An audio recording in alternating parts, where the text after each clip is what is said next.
So these are basically lots of different kinds of designs that are out there. Everything that you see around you is actually designed in one way or the other. But today we're specifically going to be talking about the field of sort of digital design. And digital design is any kind of design that appears in a digital format. And whenever we think about digital designs, the most common things that come in our head is probably a logo design, or probably a website design, or an application design, or here there's PUBG, so like probably game design is also digital design.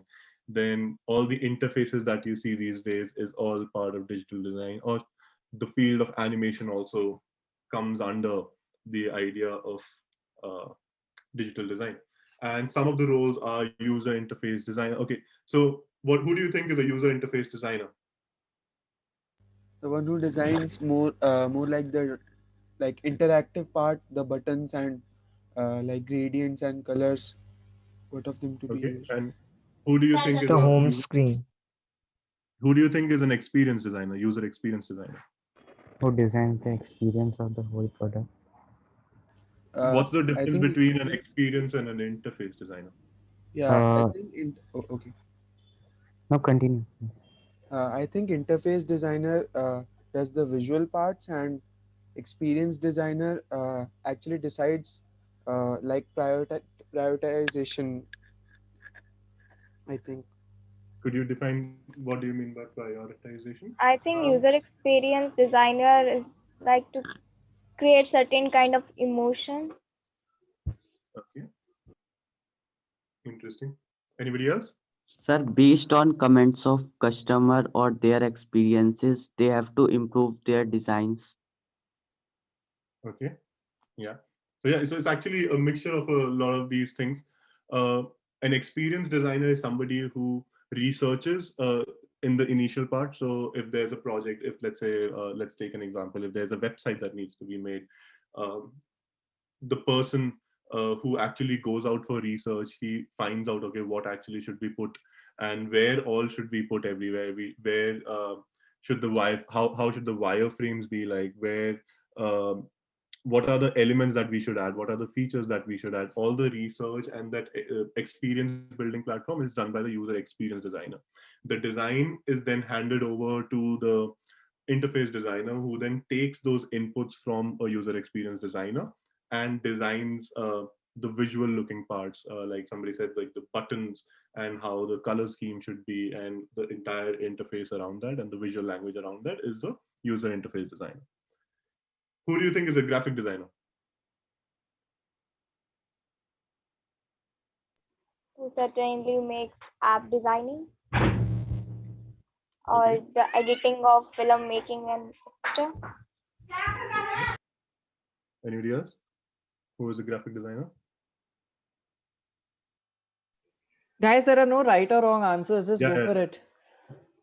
There's nothing right or wrong here. Like design is subjective, so just go for it.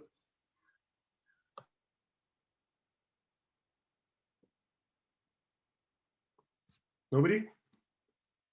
Graphic designing? Okay, I'll Who take a shot. The ones who do comic book designing. Yeah, so that's one of the things that graphic designers do. So graphic designers make everything that is graphical. So anything from a logo to a comic book, to like my mom's friend said earlier, that who designs bedsheet designs and bedsheet graphics. So everybody of that sort actually comes under the umbrella of sort of graphic designer. And anybody for Illustrator?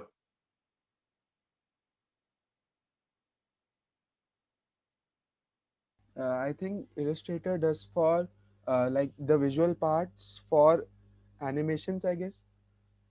Like Illustrator draws up the vectors or everything, and the animator then gives life to that thing. Interesting. Uh, yes, sort of. So Illustrator is somebody who comes up with all the illustrations that you see. If you see a human form, or if you're on, let's say, if you open a magazine and there are different illustrations of, let's say, fruits or food or anything that you see, an illustrator is the one that sort of designs that. And an animator like you, where you said, yeah, so they give sort of life to that thing. They're the ones who make animations. So they sometimes take the illustrations from the illustrator and sort of put life and sort of animate them. And who is a game designer? Who design games and such applications? Yeah. So yeah, game designer is pretty simple. It's in the name that the person who designs the game is actually a game designer. So augmented reality is when you augment your reality. Augment means to add things in the real world around you. So like in the Pokemon Go game, you have the real world around you. It uses your camera to see the real world, and it just adds Pokemons and Pokeballs all around it to actually augment the reality, to give us a perception that there are things that that digital things in our in our sort of in our actual reality, basically. Does anybody know what this is? I think this is Beat Saber, I guess. VR, sir. VR. VR.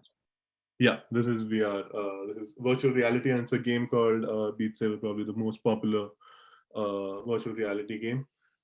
Virtual reality, on the other hand, uh, has nothing to do with the real world. It just takes you to a completely digital world, and it shows you experience, and it often is called an escape from the real world. Uh, what happens when it's actually somewhere between the virtual reality and augmented reality? Anybody knows what the term for that is? So there's a new word that's coming, which probably will be called in the equipments like Microsoft HoloLens, or the new sort of technology coming in, which is neither augmented reality nor virtual reality, but it's actually a mix of those two. I think mixed reality is the word. Yes.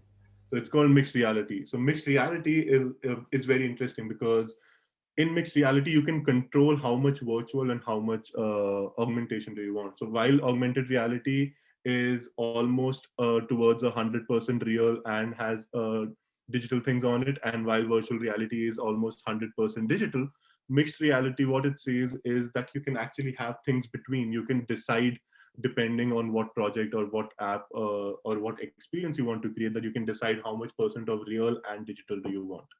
For example, virtual reality is right now also being used as a phobia therapy for people who have phobias with either uh, insects or with height. A lot of people are getting phobia therapy with virtual reality glasses, and similarly, virtual reality is being used to fight. How it is helping them fighting with phobia therapy or fighting obesity? How? So for example, I have this virtual reality glasses, and there are some applications that are created in that, which, for example, in obesity case, they have made these applications so as you move your body a lot. So it's almost like you're playing a game, but you're actually doing physical exercise. It's called, this term is actually called gamification. So when you gamify anything, any activity that you do around you, and make it into a sort of a gamified experience, it actually helps you do that task, but in actually a much more fun way. So there are a lot of people, obese people actually, I know in America, who've been using Beat Saber, the app that we saw earlier, with that person hitting all those blocks that are coming towards them, and it's actually helping them. Um it's actually helping them lose weight for people who Yes, there are it shows calories burned. exactly. It also shows calorie burnt and a lot of different things. There are a lot of people, old people, paralyzed people who can't get up from their beds and stuff. Virtual reality is actually helping them travel a lot of places, just to sort of get an experience of how it's like to actually travel, for people who probably never thought they could travel ever again. So there are different ways that these technologies are actually helping. For example, this is an example of augmented reality is being used in classrooms. And I know here in Denmark, there are a lot of schools that have already picked up augmented reality and are using this to show different concepts that earlier probably wouldn't be as immersive if shown in just a textbook or as a video. here with augmented reality, you can actually go around that object. You can zoom in, zoom out, and see everything in so detail. You can actually get inside the human body and see how it looks from inside. So these are things that we never thought we could do probably a few years back.